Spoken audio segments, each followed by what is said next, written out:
Battalion War of the Ancients is an intriguing skirmish game, and we're going to tell you everything you want to know about it here on Legendary Tactics.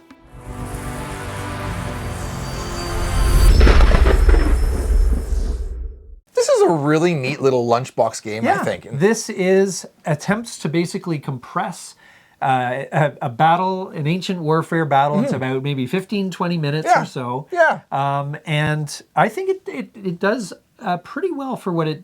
I have my criticisms, but I think it does pretty well. And so we're going to just kind of give you a quick overview of the game first. You have There's two four main sides. factions. 4 factions that come in the box. You have the Carthaginians, Romans, Greco-Bactrians. And the Han. Yes, that one's the easiest of all of them to say. Yeah, that's right. and each of the units, or I should say they call them rank tiles, but they are they arrive in these kind of things that link together. Yeah, they have a nice little kind of a clicking mechanism. Yeah, they kind of click together into what they call a unit, and the unit is something you command using these order tokens, and depending on how they're composed, if they're all of the same type, then it just costs you 1 order token to send it into battle or conduct ranged fire. The other, or if it's mixed, then you have to spend 2 of the tokens. And then there's disorder and stuff. So it really attempts to recreate the flow of ancient warfare. There's flanking, there's charges and so forth into battle. You've got all the different unit types where you got cavalry and foot soldiers and so forth. So it does a lot with what it's got. Yeah, there's a lot of really interesting aspects and tactics to this game. But I really like. What did you think? What did you like best? What was your? So I really like the tactic card deck as the timer for the game. Yes. So basically, as you rally or if you lose troops on the battlefield, your tactic deck you have to slowly draw from that deck. Yeah. And that is your timer. When that hits 0 and there's nothing left and you have to draw, game over, you lose. Yes. And so that is a really neat kind of... Or if you lose the center. So these things here divide the battlefield into sectors. Right. And if you lose the center, then you have no units left in the center, then you lose. So I think, that's a really clever mechanic in the game. I also really like the way that the flanks work together in the orders and the disorder tokens. Yes. So you have to actually... If you have multiple different units, it costs you more to actually send them forward. Yes, yeah. But they give you benefits because if you diversify, you may get multiple traits, or you may get different abilities, or you can do ranged fire and melee combat as well, or whatever. So there's benefits to diversifying as well. But I also like the mix and match option of this game. So you can there's for replayability factors. You could have Rome versus Han. You can do Carthage versus Han. Yes. So you can and the rulebook kind of walks you through every one of those configurations. Yeah. As well, so that's kind of a neat... It's interesting because it's 2 or 4 players. There's no 3-player option. There's no solitaire option. Right. It's 2 or 4. That's it. Yeah, that's it. So it's kind of intriguing. I have to confess, I have yet to try the 4-player game. Mm-hmm. I don't know. It just strikes me it would be absolute chaos. It feels like it would be, a lot of pandemonium, right? Yeah, a lot of pandemonium. Fun. Yeah. But thematically, what did you... Well, it's neat to have as far as the theme goes, of course, you have the different ancients. Mm-hmm. You also have the names of the different troops and guards that would have been representative at those times. So that's kind of a neat flavor bit to it. Overall, that's, I think, kind of window dressing.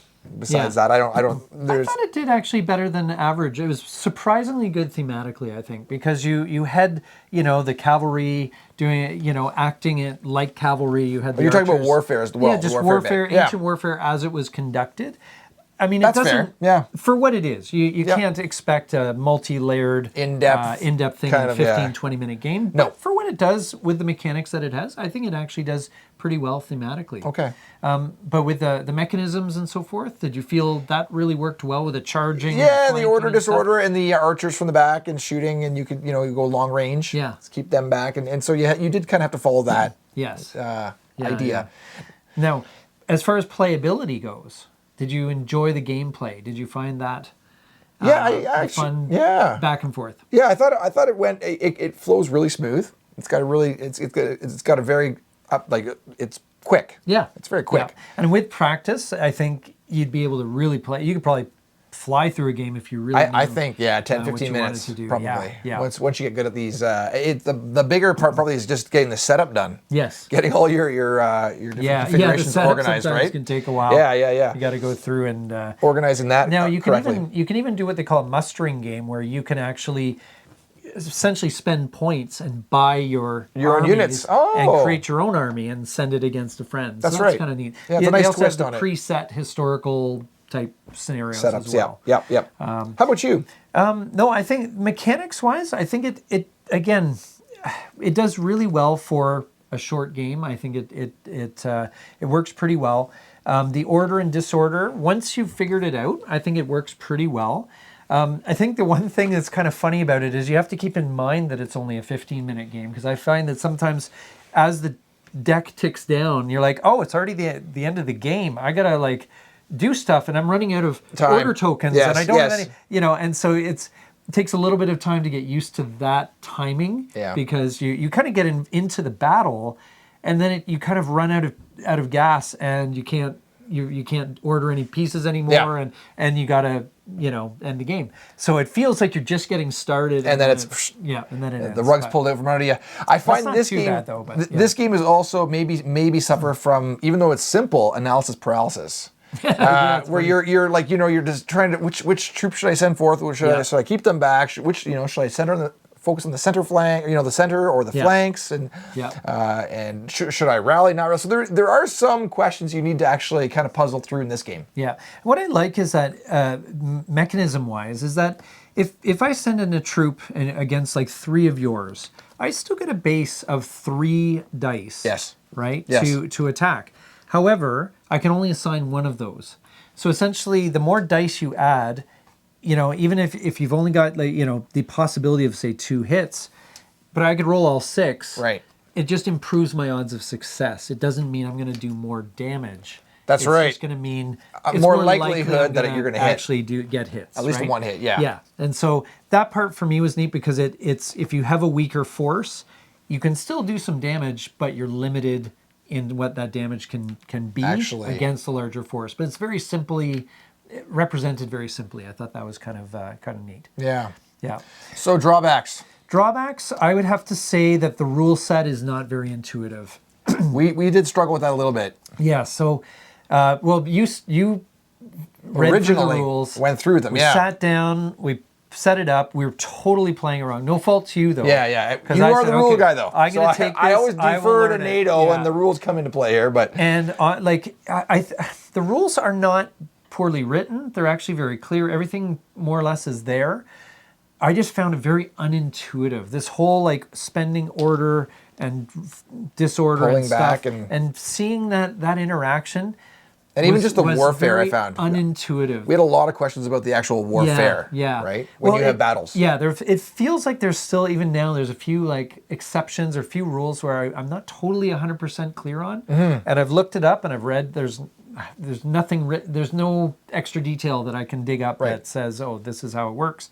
So there's a few vague things in the rule book, but I just found it's just the unintuitiveness made it difficult. That's what really made it tough. And I had to literally set up, I think I played 3 solo games against myself. Right. And as I played it and checked the rules and things started falling into place. It fell into place. Okay. And I'm like, oh, okay. It is actually a relatively straightforward, simple game. It is. But just to wrap your head around it initially, I found you need to make sure that you spend some time with it to learn the rules well, and then it's fine. Yeah. No problem. You can teach it. You can play it in 10, 15 minutes, but it's just that initial learning curve. It's a little steeper than you'd expect. Yes. Yeah. One thing I did appreciate about the rule book was that it really takes you through nicely. There's some great diagrams on all the different setups, all the configurations of the different factions that can battle off each other. Gives you an example of play. It walks you through really, really clearly and in depth there. So that I was very appreciative of that, because but it's one of those things you can see the rule book's a little bit beaten up for a new game. It's just because I was a lot of opening and shutting, Let's walk through this bit and that bit. Right. And the only other downside, I guess I would say, is that, as I kind of hinted at earlier, it feels a little bit limited in the sense that you only have a certain number of cards, and so the redeployments, even deploying reserves from your back line require a tactics card to be discarded. So it feels like it almost isn't enough in a way. As I said, I think it's that timer though. Yeah. I think I like that. You like that? I like Okay. that. That's the timer. Like the battle's just getting going, and then you run out of gas. Nothing left.